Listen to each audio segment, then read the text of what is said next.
Hello guys, क्या आप लोग भी अपने लिए एक ओलंपिक साइज बारबल ढूंढ रहे हैं अपने जिम के अंदर ऐड करने के लिए और आप कंफ्यूज हैं इतने सारे बारबल्स को देखते हुए? बिकॉज इंडिया के अंदर इतने सारे ब्रांड सेटल्ड हो गए हैं, इतने सारे ऑप्शंस आ गए हैं आपको बारबल के अंदर, तो कंफ्यूजन होना लाजमी होता है। और जब लोग बारबल ढूंढने जाते हैं उनके कुछ कॉमन क्वेश्चंस होते हैं कि वो किस लेंथ का बारबल लें, क्या थिकनेस होनी चाहिए, कौन सी कोटिंग ऑप्शंस के ऊपर वो जाएं, क्या उसकी टेंसाइल स्ट्रेंथ होनी चाहिए, और बहुत सारे क्वेश्चन हैं। लिस्ट कभी खत्म ही नहीं होती है। तो इस वीडियो के अंदर मैं आपको कुछ फैक्टर्स बताऊंगा जो कि आपको जब आप बारबल खरीदने जा रहे हो तो उसे कंसीडर करना चाहिए आपको, और उसको देखते हुए आपको एक अच्छा बारबल अपने लिए सिलेक्ट करना चाहिए। तो इस समय मेरे जिम के अंदर 2 बारबल्स हैं मेरे पास, जो कि मैं अपनी पर्सनल ट्रेनिंग के लिए यूज करता हूं, और ये डिफरेंट टाइप ऑफ वर्कआउट्स के लिए मेरे लिए सूट होते हैं। तो पहला बारबल है SF Heltec का और दूसरा बारबल है बुलरॉक फिटनेस की तरफ से। अगर आप पावर लिफ्टर हो तो आपके लिए कुछ अलग बारबल्स होंगे, वो भी मैं आपको बताऊंगा क्या आपको बारबल्स के अंदर ढूंढना चाहिए अगर आप एक पावर लिफ्टर हो, वेट लिफ्टर हो या क्रॉसफिटर हो। तो इन दोनों बारबल्स का भी मैं डिटेल कंपैरिजन करूंगा और मैं आपको सारे फैक्टर्स थोड़ा डिटेल में बताऊंगा। So let's begin the video. तो पहला जो फैक्टर है आपको बारबल लेते समय ध्यान रखना चाहिए और आपको अपने आप से पूछना चाहिए कि आप किस तरीके की ट्रेनिंग करते हैं, और वैसा ही बारबल आपको परचेज करना चाहिए। तो अगर आप पावर लिफ्टर हैं, जैसा कि आप जानते होंगे, पावर लिफ्टिंग 3 मेजर बड़ी लिफ्ट से मिलकर बना हुआ है, which is first squats, second is deadlift and third is bench press. तो बारबल भी आपको ऐसा ही लेना चाहिए जो कि इन तीनों लिफ्ट्स के अंदर अच्छा परफॉर्म करे। सेकेंडली, अगर आप वेट लिफ्टर हैं जैसे कि मैं हूं, तो अगर आप क्लीन एंड जर्क ज्यादा करते हैं, स्नैचेस ज्यादा करते हैं, तब आपको वेट लिफ्टिंग बारबल की तरफ जाना चाहिए।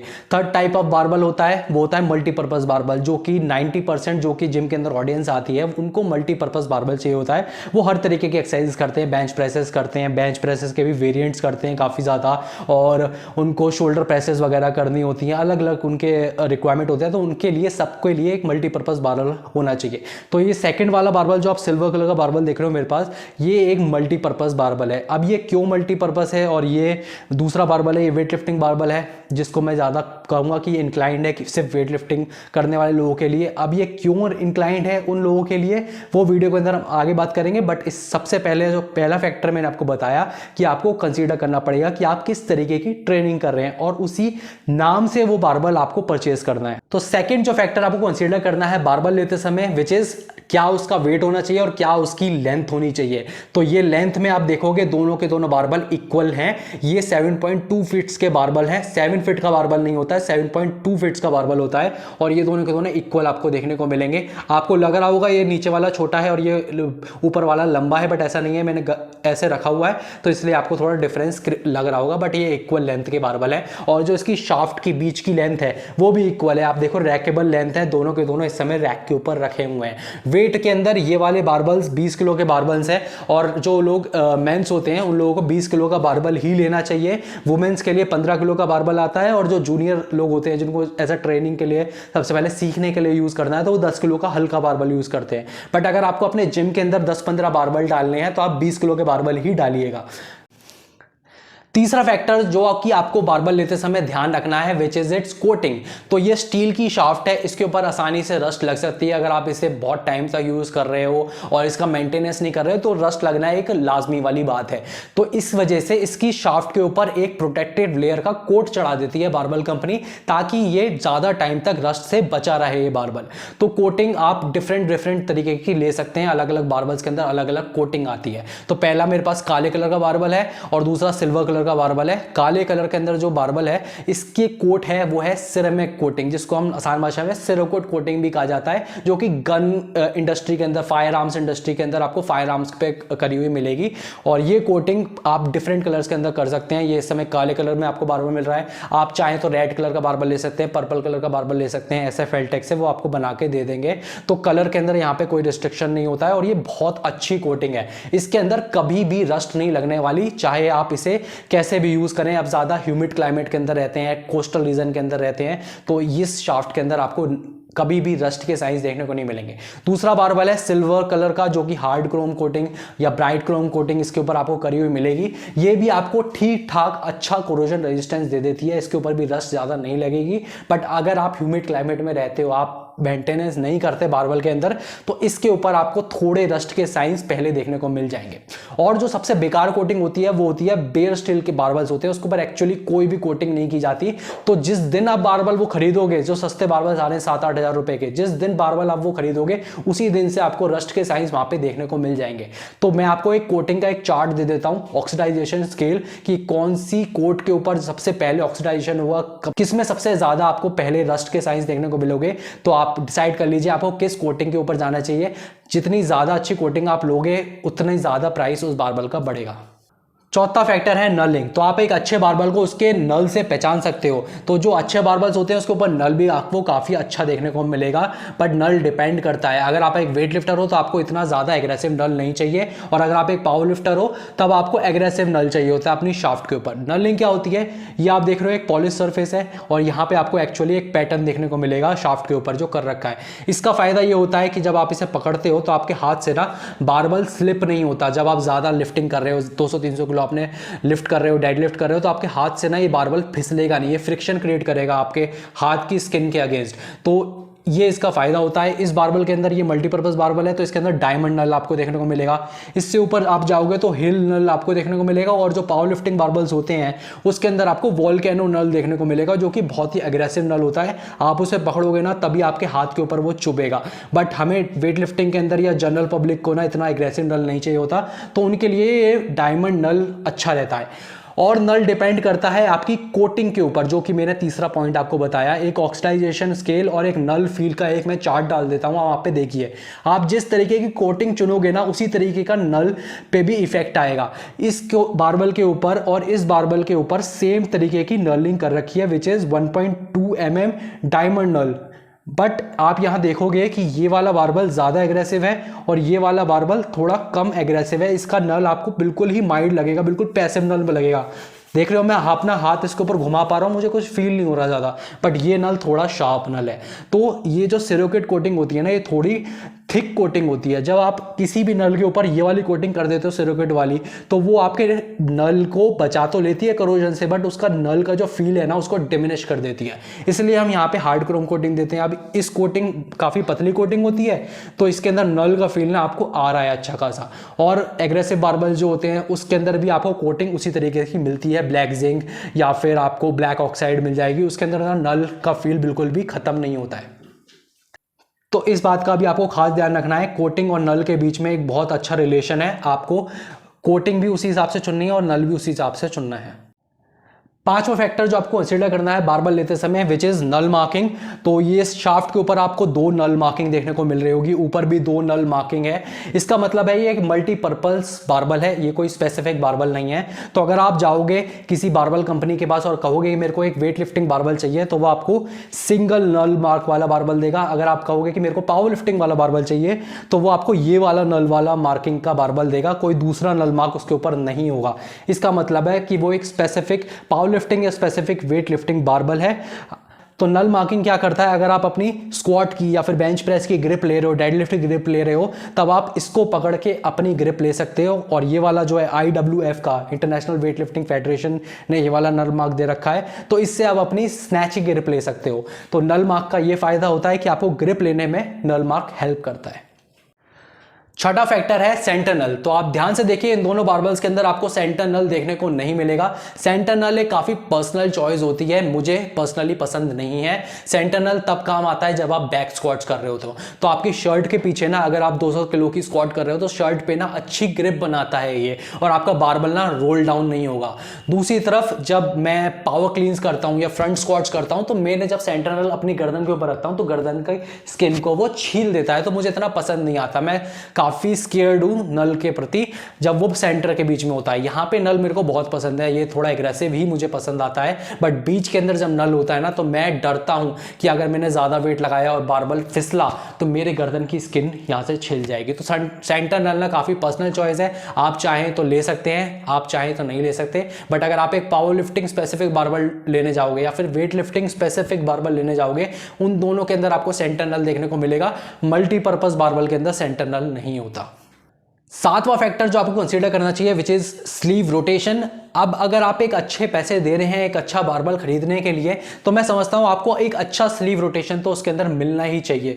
तो स्लीव रोटेशन क्या करता है, जब आप इसके ऊपर प्लेट्स लगाते हो तो आपकी प्लेट्स रिवॉल्व करती हैं। इससे क्या होता है, जब आप शाफ्ट को पकड़ते हो डायनामिक मूवमेंट्स के अंदर, तो शाफ्ट तो स्टेशनरी रहती है बट प्लेट्स घूम जाती है। अगर प्लेट्स नहीं घूमेगी तो सारा स्ट्रेस आपकी रिस्ट के ऊपर आएगा और आपकी रिस्ट के ऊपर टॉर्क लगेगा और आपकी रिस्ट बैंड हो सकती है, इंजरी हो सकती है आपके रिस्ट के अंदर।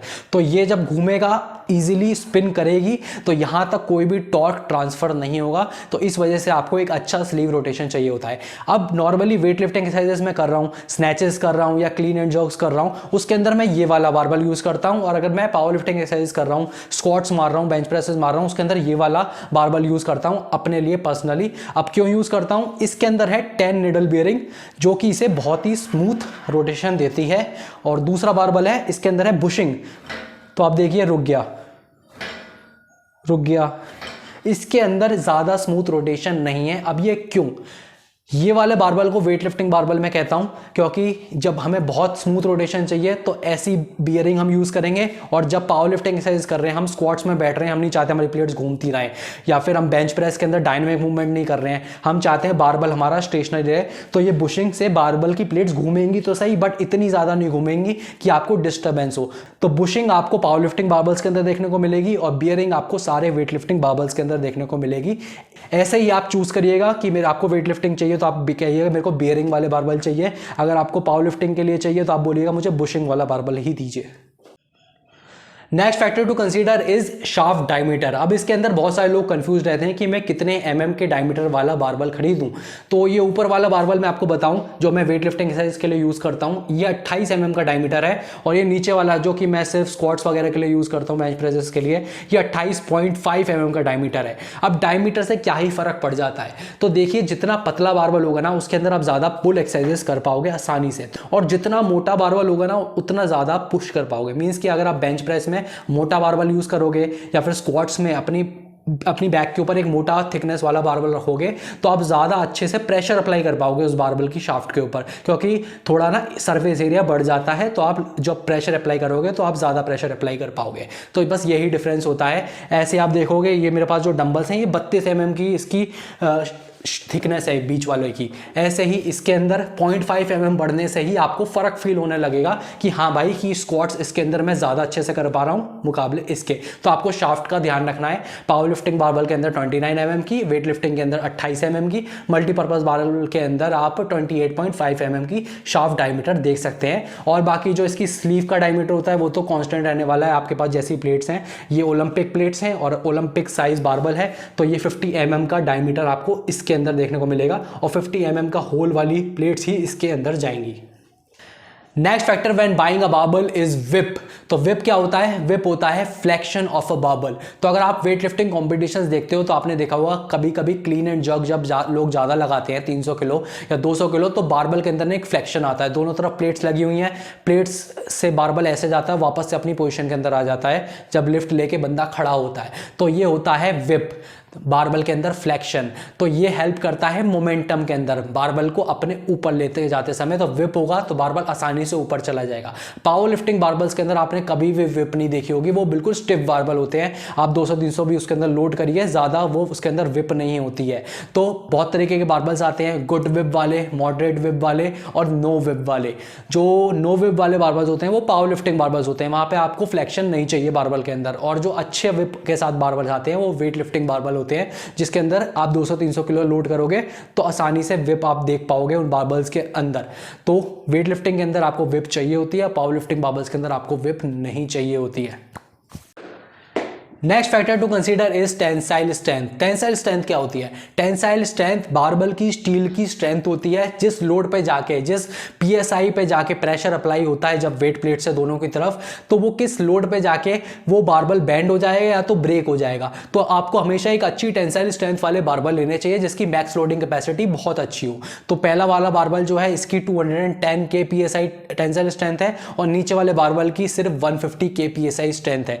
अब 150 के क्यों है? बिकॉज ये थोड़ा सस्ता बारबल है, 15,000 14,000 रुपए की रेंज के अंदर, और ऊपर वाला बारबल 25-26 हज़ार रुपए का बारबल है। तो इसके अंदर आपको ऑटोमेटिकली टेंसाइल स्ट्रेंथ क्वालिटी अच्छी मिलेगी आपको इस बारबल के अंदर। बट इनकी जो मैक्स लोडिंग कैपेसिटी है नीचे वाले बारबल की 150 kPSI होने के बाद भी ये आसानी से आपको 450-500 किलो तक का मैक्सिमम लोड आप इसके ऊपर कर सकते हैं। और आप जानते हैं 450 या फिर 500 किलो की स्क्वाट्स या फिर डेडलिफ्ट कौन ही कर रहा है भाई।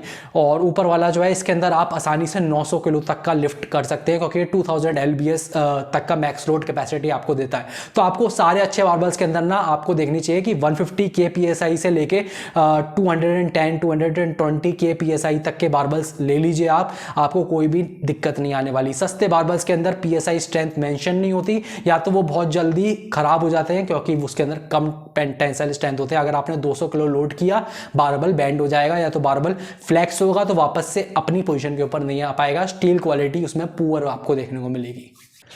तो आज हमने इस वीडियो के अंदर बहुत सारे फैक्टर्स के ऊपर बात करा है जो कि आपको ध्यान में रखने चाहिए जब आप एक बारबल खरीदने जा रहे हैं मार्केट के अंदर। क्या आपके लिए कुछ रेड फ्लैग्स हो सकते हैं जिससे आपको बचना चाहिए, और क्या आपकी चीज़ें ध्यान में आपको रखनी चाहिए। तो एक बार फिर से इन फैक्टर्स के ऊपर बात कर लेते हैं और मैं आपको कंक्लूजन बता देता हूँ किन लोगों के लिए कैसे बारबल सही रहते हैं। तो भाई वेट लिफ्टर्स को क्या देखना चाहिए अपने बारबल के अंदर लेते समय? तो सबसे पहले तो स्मूथ रोटेशन देखना चाहिए। स्मूथ रोटेशन होगा तभी प्लेट्स अच्छे से घूमेंगी और आप वेट लिफ्टिंग बारबल के अंदर घुस पाओगे। आप अगर 100 किलो लिफ्ट कर रहे हो तो आपको बहुत अच्छा स्मूथ रोटेशन चाहिए, शाफ्ट का भी और स्लीव का भी। तो वो आपको बियरिंग वाले बारबल देते हैं। वेट लिफ्टर्स को कभी भी सस्ते बारबल के ऊपर नहीं जाना चाहिए, बिकॉज सस्ते बारबल के अंदर बहुत ही बेकार स्मूथ रोटेशन होता है या फिर कुछ देर के बाद वो खराब हो जाता है। तो आपको हमेशा एक अच्छे बारबल के अंदर इन्वेस्ट करना चाहिए। नल से आपका कोई ज़्यादा मतलब नहीं है, एक स्मूथ नल भी होगा तब भी चल जाएगा। और 1.2 mm का डायमंड नल आप देख लीजिए। थर्ड, आपको डायमीटर चाहिए 28 mm का, उससे ज़्यादा नहीं होना चाहिए। ये एक स्टैंडर्ड IWF ने बना रखा है कि 28 mm वाले बारबल ही वेट लिफ्टिंग बारबल कहलाए जाएंगे। नल मार्क के अंदर आपको IWF का नल मार्क चाहिए, और यही मोस्टली आपके सारे केसेस होते हैं जो कि एक अच्छा वेट लिफ्टिंग बारबल आपको मिल जाएगा इसके अंदर। दूसरे लोग हैं पावर लिफ्टर्स। पावर लिफ्टर्स को हमेशा एक एग्रेसिव नल वाला बारबल चाहिए होता है, क्योंकि बहुत टाइम से एक्सरसाइज करने के बाद उनके हाथ की स्किन फट जाती है और उनको एक थिक नल चाहिए, एग्रेसिव नल चाहिए जो उनके हाथ के ऊपर पिंच हो पाए और वो अपने बारबल के साथ कनेक्टेड फील करें। इसलिए उनको वॉल्केनो नल लेना चाहिए। अगर वॉल्केनो नल आपको पसंद नहीं आता तो आप थोड़ा मॉडरेट नल पे जा सकते हैं, बिकॉज वॉल्केनो नल हर किसी के लिए कंफर्टेबल नहीं होता। अगर आपको ज़्यादा रेपिटेशन लगानी है तो वॉल्केनो नल आपको बहुत ज़्यादा दिक्कत दे सकता है। और आपको 29 mm की शाफ्ट डायमीटर चाहिए, आपको IPF नल मार्क चाहिए। बाकी सारी चीज़ें सेम रहने वाली है। 7.2 फीट्स का ही बारबल होगा, 20 kgs का ही बारबल आपका रहने वाला है।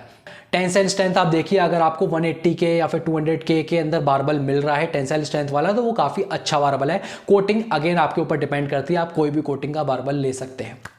तो नेक्स्ट वो लोग आते हैं जिनको ऑल पर्पस ट्रेनिंग करनी है, उन्हें डेडलिफ्ट भी करनी है, उन्हें बेंच प्रेस भी करनी है, उन्हें स्क्वाट्स भी करनी है। तो उनको चाहिए एक मल्टीपर्पस बारबल, और मल्टीपर्पस बारबल के स्पेसिफिकेशन इस तरीके से हैं। तो बुलरॉक फिटनेस का टोरस बारबल है, इसके ऊपर मैंने डिटेल्ड रिव्यू कर रखा है, आपको आई बटन के अंदर वीडियो मिल जाएगी वो। तो इसके अंदर आपको देखना है कि वो 28.5 mm का डायमीटर होना चाहिए इसके शाफ्ट का।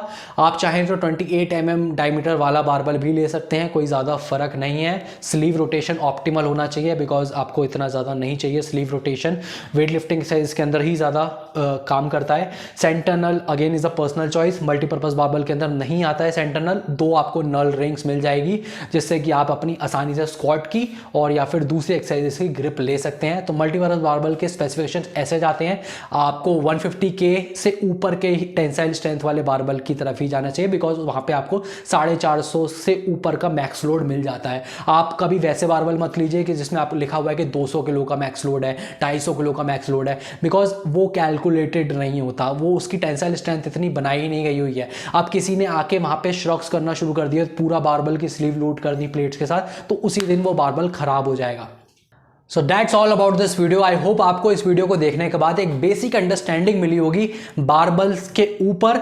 अगर आपको बारबल्स चाहिए तो बहुत अलग अलग डिफरेंट कैटेगरीज के बारबल आते हैं, बहुत अलग अलग ब्रांड्स ऑफर करते हैं। मैं सारी बाइंग लिंक्स आपको डिस्क्रिप्शन में दे दूंगा, और भी बहुत सारे ब्रांड्स हैं और बहुत सारे बारबल हैं डिस्कवर करने के लिए। मैंने बारबल्स के ऊपर बहुत सारे रिव्यूज़ ऑलरेडी लिख के रखे हुए हैं अपने ब्लॉग चैनल के ऊपर, और वीडियोज़ में अभी धीरे धीरे लेकर आ रहा हूँ जैसे जैसे मैं बारबल खरीद रहा हूँ या फिर कंपनी मेरे को देती है बारबल रिव्यू करने के लिए। So that's all about this video. अगर आपको बारबल परचेज करने हैं तो लिंक डिस्क्रिप्शन के अंदर है, और मेरे को आप जनरल क्वेश्चंस के लिए कमेंट कर सकते हैं, मैं वहाँ पे आपको रिप्लाई कर दूंगा। बिकॉज आई नो कि बारबल का टॉपिक कभी खत्म नहीं होता है, इसके ऊपर बहुत सारे लोगों के बहुत अलग अलग क्वेश्चंस होते हैं और कन्फ्यूजन्स होती है, तो मैं कमेंट्स बॉक्स के अंदर आपको उन चीज़ों के रिप्लाई कर दूंगा। So thank you for watching this video.